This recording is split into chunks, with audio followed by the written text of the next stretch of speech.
तो ये हमारी सेकंड वीडियो है। इस पे हम डिस्कस करेंगे सेल थ्योरी को। हमने लास्ट वीडियो में इंट्रोडक्शन टू सेल समझा था और अब हम डिस्कस करने वाले हैं सेल थ्योरी। तो सेल थ्योरी की क्या ज़रूरत है और इसे किसने प्रपोज किया, ये हमें पढ़ना ज़रूरी है। इससे हमारा एक क्वेश्चन बनता है। तो मेनली इसमें हमारे पास दो साइंटिस्ट हैं और उनने क्या कहा उसको हमें याद करना है। अब यहाँ पर अगर मैं दो साइंटिस्ट के बारे में बताऊं तो क्वेश्चन नंबर 1 आप ध्यान करिए। यहाँ पर इसकी जो डेट लिखी हुई है 1838, मैथियस शील्डन और उनका ओरिजिन जर्मन बॉटनिस्ट, ये हमें याद होना चाहिए क्योंकि इससे डायरेक्ट एमसीक्यू या मैच द फॉलोइंग क्वेश्चन बन सकता है। तो 1838 में मैथियस शील्डन ने जर्मन बॉटनिस्ट थे, ठीक है।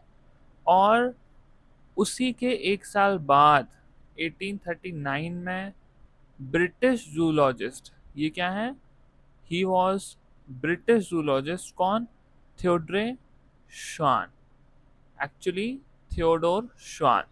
तो ये दो नाम, क्वेश्चन 1 और क्वेश्चन 2, बेसिकली दोनों में हमें ये चीज़ याद करनी है। नेक्स्ट, क्या कहा था मैथियस शील्डन ने और थियोडोर श्वान ने। मैथियस शील्डन ने कहा all plants are composed of different kinds of cell which form the tissue of the plant। तो हम जानते हैं प्लांट्स किससे बनते हैं, प्लांट्स मल्टीसेलर हैं। तो बहुत सारे सेल्स होते हैं जो मिल करके एक स्पेसिफिक क्या बनाते हैं, टिश्यू बनाते हैं, ठीक है। टिश्यू को मैं डिफाइन कर सकता हूँ। टिश्यू को मैं कैसे डिफाइन करूँगा, group of cells, group of cells performing particular function, ठीक है। तो ये क्या है, ग्रुप ऑफ सेल्स हैं, यानी एक सेल नहीं बहुत से सेल मिलकर के ग्रुप बनाते हैं और वो एक पर्टिकुलर फंक्शन करते हैं। जैसे हमारे जो स्टमक के सेल्स हैं वो बहुत सारे सेल मिलकर के क्या बनाते हैं, HCl बनाते हैं। ब्रेन के बहुत सारे सेल मिलकर के क्या करते हैं, हमारे लिए थिंकिंग की कैपेसिटी को लाते हैं। अगर हम लंग्स के सेल्स की बात करें तो लंग्स के सेल क्या करते हैं, वो हमारे लिए सरफेस एरिया बढ़ाते हैं ताकि हमारी गैस एक्सचेंज हो सके, ऑक्सीजन और CO2। इसी तरह प्लांट्स में, क्योंकि ये तो बॉटनिस्ट हैं, तो बॉटनिस्ट का काम क्या होता है, प्लांट की स्टडी। उनने प्लांट्स के ऊपर स्टडी किया और उनने पाया बहुत सारे ऐसे सेल्स जो थे वो मिल जाते हैं, वो टिश्यू बनाते हैं, ठीक है। और प्लांट्स जो होते हैं इन्हीं टिश्यू के स्ट्रक्चर को हम प्लांट कहते हैं। तो ये जो जैसे हम ये बना रहे हैं तो ये रूट है प्लांट की, ये एक तरह की सेल की बनी होंगी। स्टेम्स हैं, ये एक तरह की सेल बनी होंगी, टिश्यूज हैं। ये जो लीफ हैं ये किसी चीज़ से बने होंगे। तो ये जो डिफरेंट पार्ट्स हैं ये डिफरेंट टिश्यूज से मिलकर के बने हैं और उनका एक पर्टिकुलर फंक्शन है। ये हमें ध्यान रखना है। ये किसने बताया, मैथियस शील्डन, जो कि एक जर्मन बॉटनिस्ट हैं।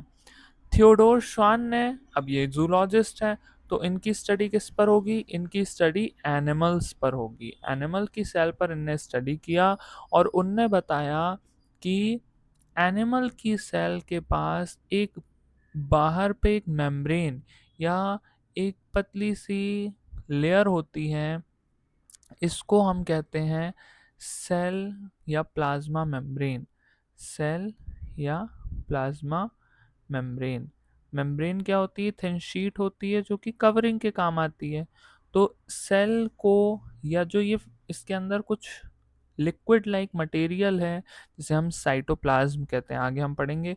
तो ये जो प्लाज्मा है इसको कवर करने के लिए जो मेम्ब्रेन यूज होती है उसको हम प्लाज्मा मेम्ब्रेन कहते हैं।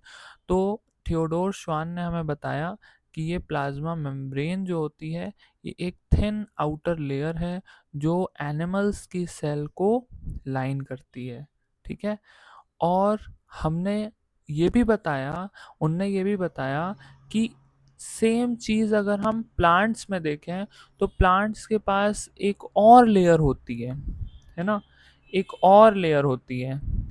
इस लेयर को हम क्या कहते हैं? इस लेयर को हम कहते हैं सेल वॉल, ठीक है। तो उनके पास सेल मेम्ब्रेन तो होती है, लेकिन एक और कवरिंग होती है जिसे हम कहते हैं सेल वॉल। तो प्लांट्स के लिए क्या अलग फीचर है? Cell wall. एनिमल्स के पास क्या होती है? Cell membrane. तो ये हमें ध्यान रखना है। अब उन्होंने और क्या चीज़ें बताई? श्वान प्रपोज द हाइपोथेसिस। तो श्वान ने प्रपोज किया हाइपोथेसिस कि bodies of animal and plant are composed of cell and product of cell. तो जो भी सेल्स से बनेगा उसे हम क्या कहेंगे? प्रोडक्ट कहेंगे सेल का।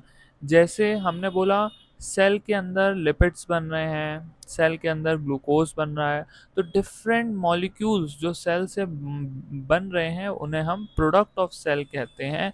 और ये प्रोडक्ट ऑफ सेल और सेल किसी भी एनिमल या प्लांट की बॉडी का बेसिक स्ट्रक्चर बनाता है ना। ये बेसिक चीज़ है। तो हमने मैथियस शिल्डन की चीज़ और थियोडोर श्वान की चीज़ को स्टडी किया। अब हमारा काम क्या है? हम इसको थोड़ा सा मॉडिफाई करेंगे। ये मॉडिफिकेशन हम नहीं करेंगे, ये हमें रुडोल्फ वर्शू करके देते हैं। रुडोल्फ वर्शू अगेन 1855, ये हमें नाम ध्यान रखना है और डेट याद रखनी है। रुडोल्फ वर्शू 1855 में आते हैं और बोलते हैं एक लाइन जिसे हम कहते हैं ओमनिस सेलुला ई सेलुला, यानी all cell arise from pre existing cell. तो हमें बेसिक ये चीज़ तो पता थी कि भाई सेल किससे मिलके बनती है, जो हमारी बॉडी होती है वो किससे मिलके बनती है? प्लांट्स और एनिमल की बॉडी सेल और सेल प्रोडक्ट्स इनसे मिलकर के बनती है। तो हमारी बॉडी किससे मिलके बन रही है? सेल और सेल प्रोडक्ट से मिलकर के बन रही है। लेकिन हमें ये नहीं पता ये सेल आई कहाँ से, where does this cell arise from. तो रुडोल्फ वर्शू बताते हैं कि ये सेल एक डॉटर सेल है जो कि एक दूसरी सेल, पहले से एक सेल थी, इसको हम प्री एग्जिस्टिंग सेल कहते हैं। ये सेल पहले ही से एग्जिस्ट कर रही थी, इस सेल ने इनको राइज किया। तो all cell arise from pre existing cell. ऐसा नहीं होता कि वो खुद से बन जाती है, पहले से कोई सेल होगी वो दूसरी सेल्स को अराइज करेगी। तो ये मेन चीज़ें थी जो हमें इसमें याद रखनी है। Question number 1, Matthias Schleiden 1838 German botanist, उन्होंने बताया सारे प्लांट, क्योंकि बॉटनिस्ट हैं तो सारे प्लांट किससे मिलकर के बनते हैं? डिफरेंट काइंड्स ऑफ सेल से। और डिफरेंट काइंड्स ऑफ सेल को हमने क्या बताया कि वो टिश्यूज बनाते हैं। टिश्यूज क्या है? Group of cell performing particular function. बहुत से सेल मिलकर के टिश्यू बनाए और पर्टिकुलर फंक्शन करने लगा तो हम उसको टिश्यू कह देते हैं। तो प्लांट्स टिश्यूज से मिलकर के बन रहे हैं, बहुत सारे टिश्यूज से, ठीक है। और थियोडोर श्वान ने क्या कहा, क्योंकि वो ब्रिटिश जूलॉजिस्ट थे 1839 में, उन्होंने कहा कि प्लांट्स के पास, सॉरी एनिमल्स के पास एक आउटर मेम्ब्रेन होती है जिसको हम सेल मेम्ब्रेन या प्लाज्मा मेम्ब्रेन कहते हैं। प्लांट्स के पास एक एक्स्ट्रा लेयर रहती है जिसे हम सेल वॉल कहते हैं। और इसके बाद उन्होंने प्रपोज किया एक हाइपोथेसिस। उन्होंने बोला कि all living organism are composed of cell, cell से और सेल के प्रोडक्ट से, उनसे मिलकर के बनते हैं। और रुडोल्फ वर्शू ने हमें क्या बताया? उन्होंने 1855 में एक स्टेटमेंट दी, ओमिनस सेलुला ई सेलुला।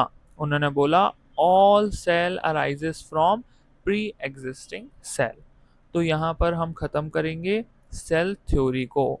नेक्स्ट लेक्चर में हम सेल के कुछ टाइप्स पढ़ेंगे, सेल की कुछ मॉडिफिकेशंस पढ़ेंगे। तो इस वीडियो के लिए यही है, और कोई आपको कोई डाउट हो तो इसमें आप कमेंट्स में पूछ सकते हैं। Thank you.